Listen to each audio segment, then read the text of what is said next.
Let's still do some health-related issues, and authorities at the Kolebu Blood Bank have dismissed allegations that blood donated goes waste because of the frequent power outage.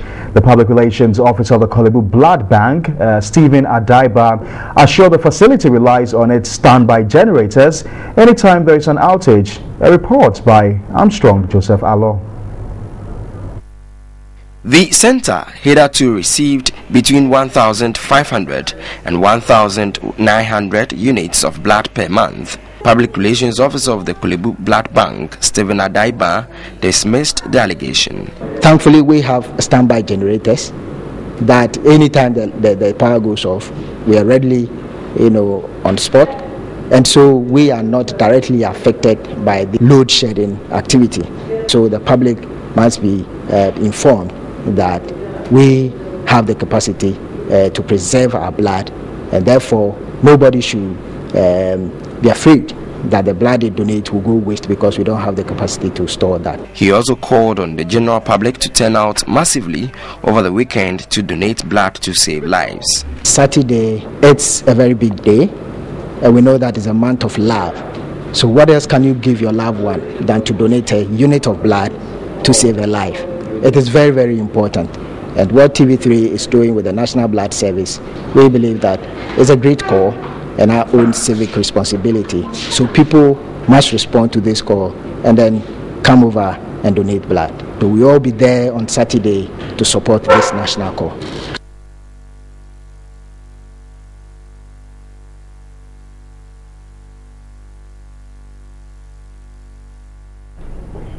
Well, and still on blood-related matters, according to the National Blood Service, under the National Health Service, out of 250,000 pints of blood only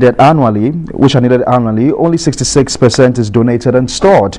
Now, this means constant blood shortages continue to plague the blood service as a result of lack of volunteers. A long wait for blood is often reported, while some regional hospitals have no blood in their banks at all. Well, to help combat the blood crisis in the country, TV3 has set aside the 14th of February as a day of blood donation. Joining me in the studio to do some more discussion on this matter is Stephen Adai from the Kolebu Blood Bank, as well as Michael Soti, who's a donor service manager. Thanks very much, gentlemen. Welcome to the studios of TV3. So how crucial is this issue of blood?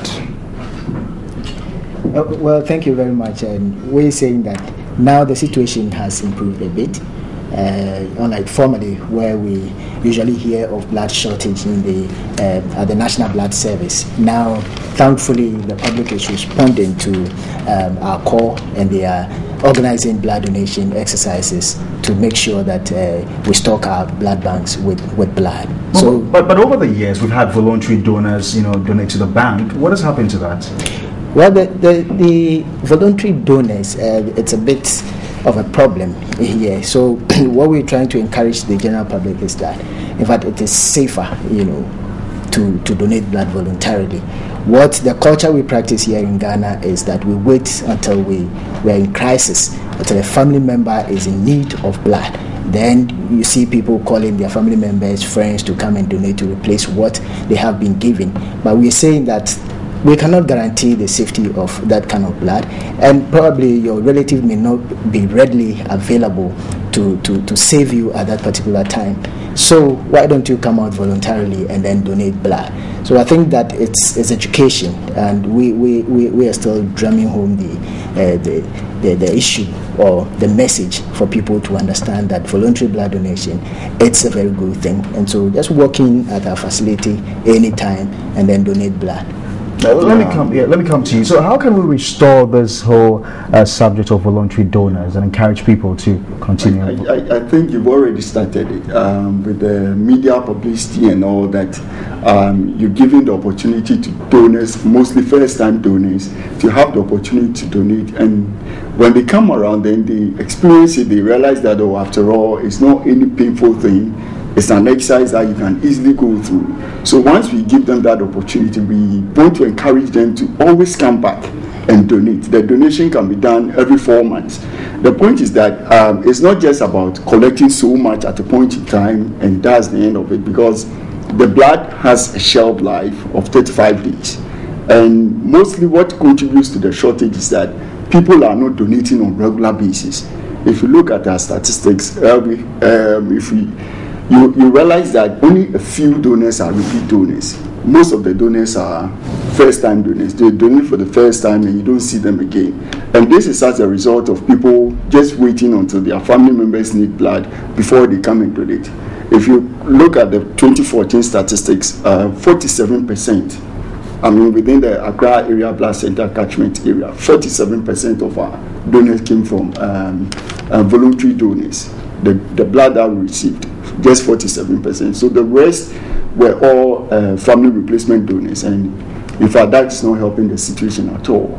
So at what age can one donate blood? If you are 17 years and above, up to 60 actually, you qualify to donate blood. But before then, you need to go through a process to see whether you actually qualify, to donate. That's we check your weight level, we check whether you have enough blood in you before you go through the process and then donate. So if you're age 17 and above, you qualify to donate blood.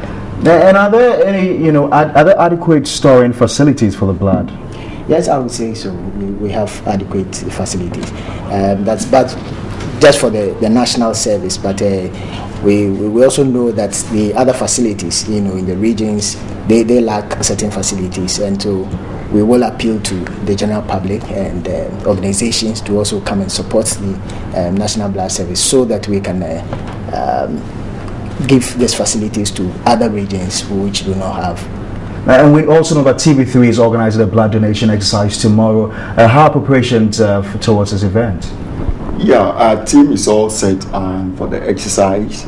Our storage facilities are, in place, and whatever, number of donors we turn out to donate, we want to assure them that we have the facilities to store the blood.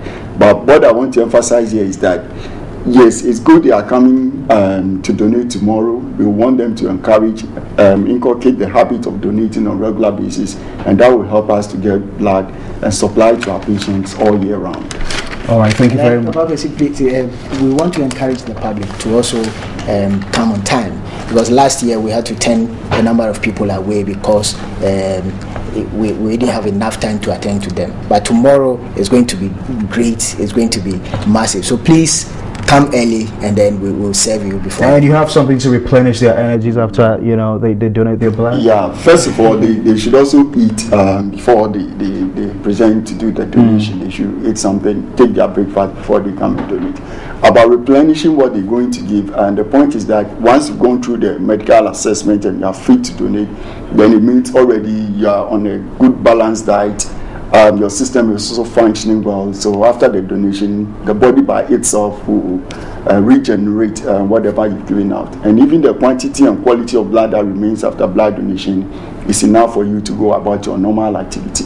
If you come and through the test, you realize that you don't have enough blood to donate, that's when we advise you as to what to do to improve upon your blood level. But after the blood donation, your system, it's okay. You're good to go. Yeah. All right. Cocoa drink and Milo drink is assured. So all right. Thank you very much. So make your way to the premises of TV3 tomorrow to donate a pint of blood. Thank you very much, gentlemen, for your time. Stephen Adai is from the Kolebu Blood Bank, as well as Michael Soti is a donor service manager. Thank you very much, gentlemen, for your time. You're watching Midday Live on TV3.